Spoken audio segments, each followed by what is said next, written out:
दोस्तों, मैं हूँ आरजे खुशी और आप सुन रहे हो कहानी कैसा ये इश्क है। अर्पिता जो कुछ भी कहना चाहती थी वो अचानक से सब कुछ भूल गई। वो सिर्फ उसी को घूरे जा रही थी। उसकी गहरी आंखें अर्पिता के लिए सुकून भरी नजर आ रही थी। क्या वो अर्पिता को छूकर उसे मारने की कोशिश कर रहा था या वो उसे संभालने की कोशिश कर रहा था? इससे पहले कि अर्पिता अपने ख्यालों से बाहर आती, वो हाथ जो उसके माथे पर था उसने फोर्स के साथ अपने हाथ को हटाते हुए उसे साइड में कर दिया। अपनी आईब्रो को ऊपर उठाते हुए वो अर्पिता के पीछे से आते हुए असिस्टेंट को देखने लगा। अर्पिता खामोश थी। वो चुपचाप असिस्टेंट को संजय की ओर आता हुआ देख पा रही थी। क्या संजय उसे अपना रास्ता रोकने के लिए ब्लेम कर रहा था? इसमें इमोशनल होने वाली क्या बात है? शायद अर्पिता सच में अंधी हो चुकी है। मिस्टर संजय, हमने इस मामले की छानबीन की है। कायरा के घर के बाहर जो सीसीटीवी लगा है उसमें साफ नजर आ रहा है कि वो इवेंट के लिए सही समय पर घर से निकली थी। हालांकि जैसे ही वो अपने अपार्टमेंट से बाहर निकली, रोड की दूसरी साइड पर खड़ी मिनी वैन में उसे बैठा दिया गया। देखने से तो साफ पता चल रहा है कि कायरा को शायद किडनैप कर लिया गया है। असिस्टेंट दौड़ते हुए संजय के पास आया और उसे सब कुछ बताने लगा। वो बहुत जल्दी सांसें ले रहा था। ऐसा लग रहा था मानो वो बिना रुके सीधे संजय के पास दौड़ते दौड़ते ये बताने के लिए ही आया हो। प्रेसिडेंट अंगद ने पहले ही मिनी वैन की लोकेशन के बारे में पता लगा लिया है और अब वो कायरा को ढूंढने के लिए निकले हैं। उन्होंने मुझे ये मैसेज आपको देने के लिए कहा था।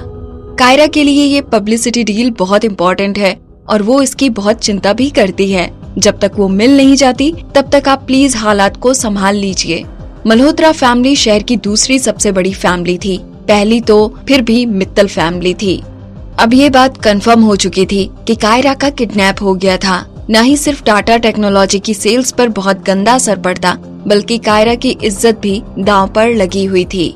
साथ ही साथ मित्तल कॉर्पोरेशन भी अपनी सबसे बड़ी इन्वेस्टमेंट प्रोजेक्ट की शुरुआत अच्छे से नहीं कर पाता। और तो और अंगद को शायद इस प्रोडक्ट लॉन्च की कोई चिंता नहीं थी, लेकिन वो कायरा की बहुत परवाह करता था। प्रोडक्ट लॉन्च की लोकेशन पर कायरा के बहुत सारे चाहने वाले मौजूद थे। अगर कुछ भी गलत होता तो बहुत बड़ी दुर्घटना होने की संभावना थी। कुछ भी हो, अगर उन्हें कायरा देखने को नहीं मिलती तो वो कायरा का ही नहीं बल्कि प्रोडक्ट लॉन्च के दौरान भी मुसीबतें खड़ी कर सकते थे। अभी वो लोग हालात को संभालते हुए सिर्फ कायरा के आने का इंतजार कर सकते थे। संजय को जल्दी अंगद की बातें समझ आ गईं। वो पलटकर अर्पिता की ओर देखने लगा।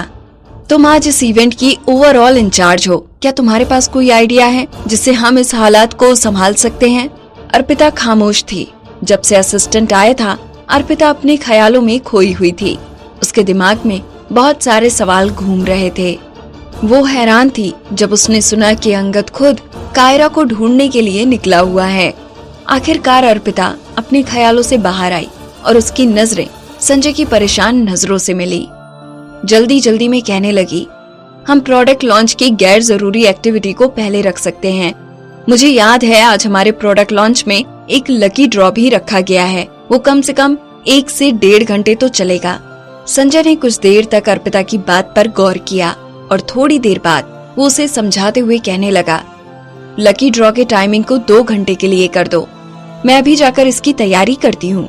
इस बात का पता होते हुए कि अर्पिता सिर्फ इसी तरीके से कायरा की मदद कर सकती है, वो बिना हिचकिचाए पीछे की ओर भागी और लकी ड्रॉ की तैयारियां करने लगी।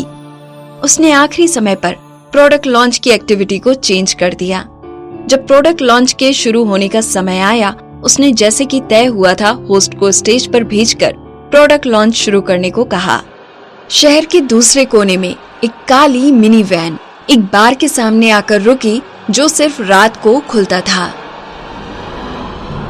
जैसे ही कार के दरवाजे खुले, कुछ आदमी पूरे काले कपड़े पहने हुए एक बेहोश लड़की को बाहर के पिछले दरवाजे से अंदर लेकर जा रहे थे। उनके हाथ पर टैटू थे और मुंह पर मास्क था। जैसे ही लाइट शुरू हुई, उस बार में बार काउंटर और कुछ टेबल और कुर्सियां नजर आ रही थी। वो आदमी उस लड़की को सीधा बार के अंदर की ओर प्राइवेट रूम में ले गए। जैसे ही वो लोग प्राइवेट रूम में पहुंचे, सोफे पर पहले से ही कोई बैठा हुआ था।